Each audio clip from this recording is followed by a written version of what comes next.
입니다. 샬롬, 샬롬. 오늘 많이 나왔어요. 우리 어린 친구들이 다 나왔어요. 은찬이, 시온이를 비롯해서 유아, 태아시아 잘 나왔습니다. 한 번 더 인사했습니다. 기쁘다 구주 오셨네. 기쁘다 구주 오셨네. 역시 성탄절이 되니까 얼굴이 좀 다들 환하게 이렇게 보이시고, 하소희 선생님도, 우리 집사님도 오랜만에 또 잘 나왔어요. 내년엔 더 열심히 나오길 바랍니다.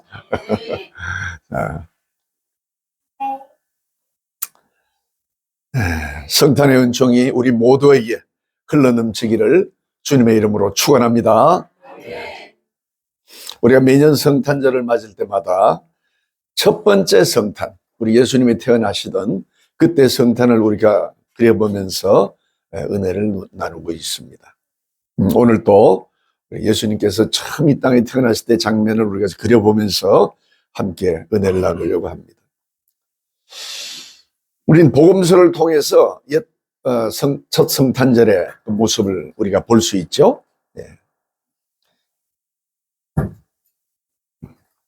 이미 겨울로 접어든 계절입니다. 찬설이가 내린 에발산과 그리심산을 옆으로 바라보면서 요셉이 만삭의 아내 마리아를 데리고 나사렛에서 약 160km 떨어진 그 다윗의 본가인 베들레헴으로 향하고 있습니다. 그러나 베들레헴에 갔을 때 이들이 묵을 여관이 없었죠. 그런데 어떤 정이 많은 사람이 몸이 무거운 마리아를 딱하게 여겨서 자신의 마구간 한쪽을 비워주었습니다. 두 사람은 마른 짚을 깔아 잠자리를 마련하고 마구간에서 아기 예수를 탄생하게 되었습니다. 그렇죠. 낮 동안 그렇게 붐비던 거리도 조용해진 한밤중에 마리아의 산기에 허둥대는 요셉과 때때로 판자벽을 발로 차는 그 말 몇 마리에 둘러싸여서 마리아는 아기 예수를 낳았습니다. 우리 어머니들도 옛날에 어떻게 낳은지 모르지만 우리 예수님은 이렇게 어려운 환경에서 탄생하셨습니다. 마리아와 요셉은 걸치고 있던 낡은 베옷 자락과 아마도 작은 짐 보퉁이에 꼭꼭 묶어서 싸운 그런 간직해왔던 옷들과 천조각을 베네옷 삼아서 아기를 싸서 집에 찔리지 않게 구유에 눕혔을 것입니다. 아기를 위한 변변한 베네옷도 누울 자리도 태어난 아기에 속하는 것은 하나도 없었습니다. 인간의 모습으로 때와 역사에 개입한 하나님은 이렇게 세상에 오셨어요. 지극히 높은 자의 탄생은 괴로운 여행길에 가난과 결핍 속에 이루어졌습니다. 베네옷도 누울 자리도 아무것도 없었습니다. 옷이나 잠자리도 집도 그리고 때때로 사람들이 더 많이 소유하려고 해서는 그런 일체를 배격하고 아기 예수의 모습만을 가져다 놓은 것은 하나님이 보시는 것이 무엇인지를 우리에게 말씀해 주고 있습니다. 주님은 말구유에 오셨습니다. 요셉이 구유통에 아기를 놓인 다음에 또 들어오는 외풍을 막아 해산 자리를 깨끗이 치울 틈도 없이 마구간 입구에서 누군가가 찾는 소리가 들려왔습니다. 육신을 빌려온 하나님을 찾아 첫 예배자들이 온 거예요. 그들이 누굽니까? 양태를 치고 있던 목자들이었습니다. 당시 목자들은 세리와 마찬가지로 이스라엘 사회에서 천대를 받았습니다. 그런 그들이 맨 먼저 주의 사자로부터 그리스도의 탄생 소식을 들었습니다. 우리가 몇 번 설교를 통해서 알고 있죠. 한밤에 양떼를 치는 목자들에게 주의 사자 곁에 서고 주의 영광이 그들을 두루 비추었습니다. 그리고 갑자기 하늘의 천군 천사가 나타나서 찬송을 하죠. 지극히 높은 곳에는 하나님께 영광이요 땅에서는 기뻐하심을 입은 자 중에 평화로다. 찬양이 끝없이 울려 퍼지고 목자들은 그 가브리엘 천사의 얘기를 듣고 다윗의 동네 베들레헴으로 달려가서 강보에 쌓여 구유에 누인 아기 예수께 경배를 드리러 오게 된 것입니다. 우리도 때때로 하나님의 음성을 들을 때가 있죠. 그 들을 때 순종하시기 바랍니다. 목자들이 말했습니다. 우리는 근처에서 노숙하면서 양떼를 지키고 있었습니다. 돌연히 주변이 환해지는 가운데 주의 사자가 나타났습니다. 그리고 말씀이 들려왔습니다. 보라, 내가 온 백성에게 미칠 큰 기쁨의 좋은 소식을 전하노라. 오늘 다윗의 동네에 너희를 위하여 구주가 나셨으니 곧 그리스도 주시니라. 예수님은 말구에 나셨고 천대받던 목자들만 예수님의 탄생 소식을 들었습니다. 성경에 다른 사람이 들었다는 기록이 없습니다. 마리아와 요셉 외에 이 목자들만 소식을 들었습니다. 주의 사자가 맨 먼저, 그리고 목자들에게만 아기 예수의 탄생 소식을 전한다고 하는 것은 하나님의 구원이 누구에게 맨 먼저, 그리고 무엇보다 어떤 사람에게 해당되는지를 보여주는 것입니다. 우리는 만왕의 왕, 만주의 주님 앞에 겸비해야 될 줄 믿습니다. 며칠이 지났습니다. 요셉과 마리아는 태어난 지 8일 만에 율법이 정한 대로 할례를 행하기 위해서 또 첫 아기를 주님께 드리는 감사를 드리기 위해서 예루살렘 성전으로 가려고 하고 있었습니다. 그렇게 멀지 않는 거리였습니다. 근데 갈라를 의논하고 있을 그때에 두 번째 경배자들이 찾아왔습니다. 이들은 2000km 떨어진 아라비아나 바벨론 혹은 메데나 페르시아에서 온 사람들 같았습니다. 우리는 하늘에서 강렬하게 빛나는 별을 발견했습니다. 구세주의 별이었습니다. 그것을 본 우리는 곧바로 길을 떠나서 유대 예루살렘으로 와서 새로 나신 왕이 어디 계신지 찾고 있었습니다. 진리를 찾는 동방의 박사들은 하늘의 별을 보며 구세주의 탄생을 깨달았습니다. 이들은 먼 길을 달려와서 아기와 그의 어머니 마리아와 함께 있는 것을 보고 엎드려 경배해서 보배합을 열어 황금과 유향과 몰약을 예물로 드렸습니다. 세 가지 예물은 예수님이 참된 왕이 되시고 하나님이시며 또한 참된 인간이 되심을 나타내 줍니다. 마태복음에서는 이 동방박사가 처음 찾아온 걸로 되어 있죠. 그럼 우리가 다시 한번 누가복음과 마태복음을 연이어서 계속 읽어보면 처음 찾아온 것은 탄생 소식을 들었던 목자고, 그리고 아마도 두 번째로 동방박사들이 찾아왔을 것이다, 이렇게 보는 거예요. 이렇게 구세주 아기 예수를 경배한 동방박사들은 그 밤에 큰 기쁨과 감격 속에 지났는데 꿈에 한 음성을 듣게 되지요. 헤로데게로 돌아가지 마라. 동방박사는 이번에도 순순히 그 말씀에 순종했습니다. 예루살렘으로 가지 않고 곧장 요단강면으로 올라가서 내가 볼 일을 지나서 사해를 거쳐서 동방으로, 자기 나라로 돌아갔습니다. 동방박사들이 떠난 후 요셉 역시 꿈속에서 천사의 소리를 들었습니다. 일어나 아기를 데리고 애굽으로 피하라. 헤롯이 아기를 죽이려 하니 내가 내게 이르기까지 거기 있으라. 이렇게 해서 요셉과 마리아는 애굽으로 피하게 됩니다. 요셉은 허둥지둥 길을 떠났습니다. 아기 예수가 태어난 지 8해가 되었습니다. 요셉은 애굽으로 가는 중에 은밀히 예루살렘 성전으로 가서 율법에 따른 할례를 행했습니다. 그날 한 노인이 마리아에게 다가와서 아기를 한번 안아보자고 얘기하지요. 그는 의롭고 경건해서 이스라엘의 위로를 기다리면서 성령의 임재 가운데 살고 있는 시므온이었습니다. 아기를 낳은 시므온은 늙은 눈에 눈물이 가득 고인 채 하나님을 찬송했습니다. 주여, 이제는 말씀하신 대로 종을 평안히 놓아주시는도다. 내 눈이 주의 구원을 보았사오니 이는 만민 앞에 예비하신 것이요 이방을 비추는 빛이요 주의 백성 이스라엘의 영광이니이다. 요셉과 마리아가 이 말을 듣고 놀랍게 여기는 가운데 시몬은 또 마리아를 향해서 한마디 더 했죠. 보라, 이 아이는 이스라엘 중에 많은 사람의 패하고 흥함을 위하여 비방을 받는 표적이 되기 위하여 새 옷을 입었고 또 칼이 내 마음을 찌르듯 하리라. 칼이 마리아의 마음을 찌르듯 할 것이라고 말하는 거죠. 애굽으로 피하라는 예고로 불안해하고 있는 마리아에게 이 시므온의 말은 정말 마음을 찌르는 듯 하였습니다.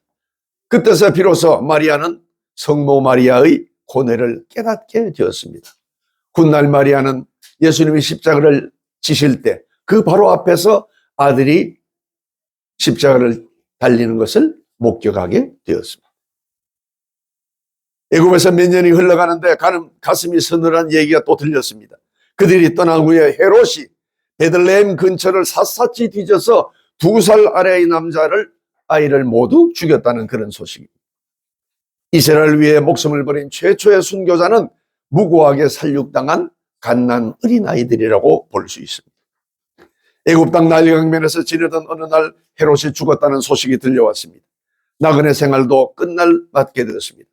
그러나 정든 고향으로 다시 갈 수 없었습니다. 왜냐하면 헤롯의 아들로 권세욕이 누구보다 강한 헤롯 안티파스가 다시 그 지역을 다스리게 되었기 때문입니다.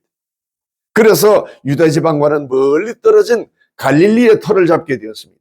그래서 마리아가 천사로부터 수태고절을 받았던 갈릴리의 나사렛으로 다시 돌아가게 된 거예요. 나사렛이란 뜻은 싹의 눈이란 뜻입니다. 예수님이 나사렛에서 자라나심으로 인해서 이사야 11장 1절 이하의 예언이 성취된 겁니다. 이새의 줄기에서 한 싹이 나며 그 뿌리에서 한 가지가 나서 결실할 것이요 그의 위에 여호와의 영 곧 지혜와 총명의 영이요 모략과 재능의 영이요 지식과 여호와를 경외하는 영이 강림하시리라.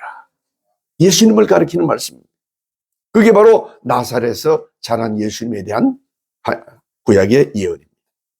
소년 예수는 12살이 되던 해 예루살렘 성전에서 그 지혜가 섬광처럼 빛을 뿜어낸 적이 있었죠. 6월절에 예배드리러 갔다가 예수님만 남고 마리아와 요셉 일행이 멀리 가다가 다시 예루살렘 성전을 찾아간 그런 경우를 말하죠. 소년 예수는 성전에서 율법 선생들에게 듣기도 하고 묻기도 했는데 다 그 지혜와 대답을 놀랍게 여겼습니다. 그러면서 예수님은 그때 뭐라고 말씀했습니까? 마리아에게, 어머니 마리아에게, 내가 내 아버지 집에 있어야 할 줄을 알지 못하셨나이까, 이렇게 말씀했죠.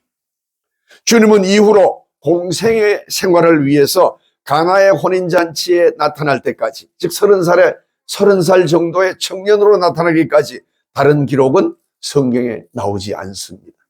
소년 예수 12살 때 난 그 기록 외에 그 다음 나온 기록은 가나의 혼인잔치에서 물로 포도주를 만든 그 이적을 나타내는 게 공생의 첫 번째 활동으로 나타나 있습니다. 주님의 이름은 성경에 나오니 뭐라 나옵니까? 두 가지로, 여러 가지로 볼 수도 있지만 그 중에 특별한 두 가지는 하나는 예수고 하나는 임마누엘입니다. 마태복음 1장 21절에 보니까 아들을 낳으려니 이름을 예수라 하라. 이는 그가 자기 백성을 그들의 죄에서 구원할 자이심이라 하니라. 예수님은 온 인류의 죄를 용서하기 위해서 오셨습니다. 요한복음 3장 16절 17절 우리 잘 아는 거죠. 하나님이 세상을 이처럼 사랑하사 독생자를 주셨으니 이는 그를 믿는 자마다 멸망치 않고 영생을 얻게 하려 함이라. 하나님이 그 아들을 세상에 보내신 것은 세상을 심판하게 하려 하심이 아니요 그로 말미암아 세상이 구원을 얻게 하려 하심이라. 예수님이 세상을 구원하시기 위해서 육신을 입으시고 이 땅에 오셨습니다. 육신이라는 건 얼마나 허무합니까? 오래 생존하더라도 100세를 넘기기 어렵습니다. 육신이라는 허무하고 부패할 존재인 인간을 나타내는 말입니다. 육신은 하나님의 영원하신 존재와 구별됩니다. 그러나 주님은 우리를 구원하시려 육신을 입으시고 이 땅에 오셨습니다. 낮아지셨습니다. 하나님이 인류를 구원하기 위해서 육신의 차원으로 내려온다는 그런 사상은 세상 사람들이 볼 때 어리석은 일이었습니다. 비웃음거리였습니다. 어떻게 신이 인간의 모습으로 올 수 있느냐. 유대인들에게는 거리끼는 것이요 이방인에게는 미련한 것으로 보였습니다.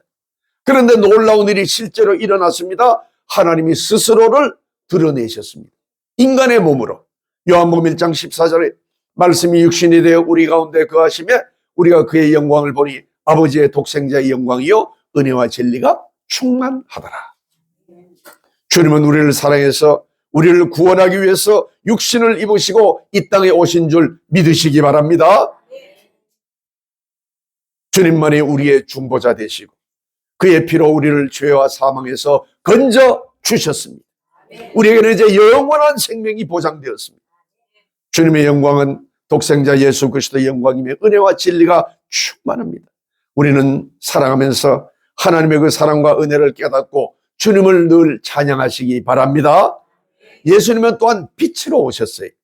요한복음 1장 9절에 보니까 참빛 곧 세상에 와서 각 사람에게 비추는 빛이 있었나니 그가 세상에 계셨으며 세상은 그로 말미암아 지은 바 되었도다. 예수는 우리에게 또 생명을 더 풍성히 주기 위해서 오셨습니다. 사탄이 오는 것은 해치고 죽이고 멸망하기 위해서 온 것이라고 성경에 기록되어 있어요. 그러나 예수님은 내가 온 것은 양으로 생명을 얻게 하고 더 풍성히 얻게 하려는 것이라. 어떤 예수 믿지 않는 사람이 예수님을 믿으라고 얘기하니까, 야, 나는 예수님을 믿으면 내 삶이 풍성해지는 않을 것 같아. 내가 내 마음대로 할 수 있고 뭐든지 내가 할 수 있는데 예수님 믿으면 그렇지 못하잖아, 이렇게 말하는 그런 사람들이 있을 수 있습니다. 그러나 그렇지 않습니다. 우리가 신앙이 약했을 때는 그렇게 생각할 수 있어요. 내가 내 마음대로 살다가 죽기 한 이틀 전에 예수님은 고백하고 한나라도 가고 이 땅에서도 마음껏 살고 이게 얼마나 좋은 일인가, 이렇게 생각할 수 있습니다. 그러나 그런 기회는 오지 않습니다. 하나님이 우리를 불러가시는 것은 어떤 때 불러가는지 알 수 없어요. 다만 우리가 확신하는 것은 우리가 예수 그리스도를 믿게 되는 것, 이것은 주님이 우리에게 생명을 주고 그 생명을 더 풍성하게 주시는 것을 믿으시기 바랍니다. 더 풍성한 삶을 주시기 위해서 우리를 그리스도의 자녀로 부르신 것입니다. 이제 빛으로 생명으로 오신 예수님을 영접함으로 우리는 하나님의 자녀가 되었습니다. 영접하는 자 곧 그 이름을 믿는 자들에게는 하나님의 자녀가 되는 권세를 주셨으니, 요한복음 1장 12절의 말씀입니다. 우리가 주님을 믿는 것은 혈통이나 육정이나 사람의 뜻으로 된 것이 아닙니다. 하나님으로부터 된 것인 줄 믿습니다. 우리가 그리스도를 믿는 것은 하나님이 우리 마음속에 역사해 주셔서 우리를 부르신 겁니다. 우리는 예수님을 믿음으로 하나님의 자녀가 되었습니다. 예수님을 믿게 됨으로써 죄 속에 있던 내가, 어둠 속에 빠져 소망이 없던 내가 구원받았습니다. 주님은 나를 자유하게 하셨습니다. 풍성한 생명을 주시고 새롭게 해 주셨습니다. 우리가 소망이 없을 때처럼, 절망할 때처럼 얼마나 비참한 그런 삶을 살 수가 있습니다. 무슨 일을 해도 되지 않고 자기 앞길이 절망으로 차 있는 듯한 그런 생각이 들 때도 있습니다. 그러나 그런 가운데서도 주님의 눈은 항상 우리를 살피고 우리를 인도하시고 또 보호하시고 함께 하신 것을 믿으시기 바랍니다. 그래서 감사와 기쁨 가운데 살도록 주님은 우리에게 은혜를 내려주십니다. 이것이 하나님의 은혜요 하나님의 은총인 줄 믿습니다. 또 예수님의 다른 이름은 임마누엘입니다. 마태복음 1장 23절에 보니까 보라, 처녀가 잉태하여 아들을 낳을 것이요 그 이름을 임마누엘이라 하리라. 이를 번역한 즉 하나님이 우리와 함께 계시다 함이라. 이것은 구약 이사야서를 인용한 말씀이죠. 그러므로 주께서 친히 징조를 너희에게 주실 것이라. 보라, 처녀가 잉태하여 아들을 낳을 것이요 그 이름을 임마누엘이라 하리라. 임마누엘이라고 하는 것은 하나님이 우리와 함께 하신다, 이런 뜻이에요. 우리의 삶 속에, 우리의 믿음의 고백 속에, 우리의 생활과 우리의 환경과 우리의 형편 속에 하나님이 함께 계신다는 거예요. 이 얼마나 큰 축복의 말씀입니다. 임마누엘 되신 주님은 우리와 동행하시면서 우리를 위로하시고 또 선한 길, 복된 길로 인도해 주십니다. 푸른 초장, 맑은 시내로 인도해 주십니다. 임마누엘 되신 주님은 우리를 끝까지 보호하시고 영생에 이르도록 지켜주십니다. 혹 세상이 어지럽고 혹 나의 앞길에 고난과 역경이 있다 할지라도 주님과 함께 승리하시기 바랍니다. 주님은 임마누엘로 분명히 약속해 주셨어요. 우리와 함께 해 주시겠다고 분명히 약속해 주셨습니다. 성탄의 은총이 우리 모두에게 임하시기를 주의 이름으로 축원합니다. 모든 가정과 자녀 위에 주님의 성탄의 은총이 임하시기를 축복합니다.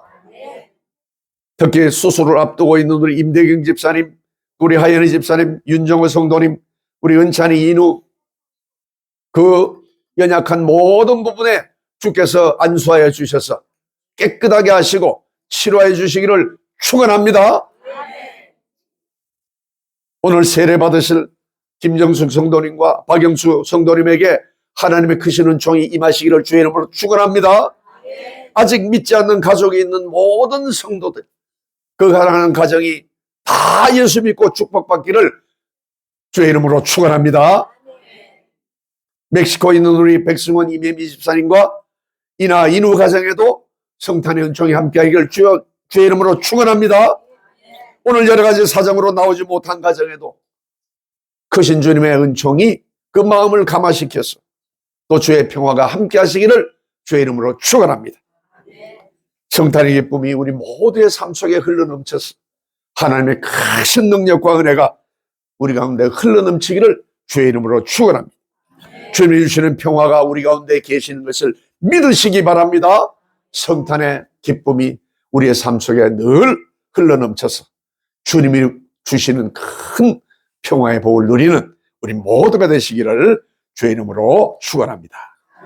기도하겠습니다.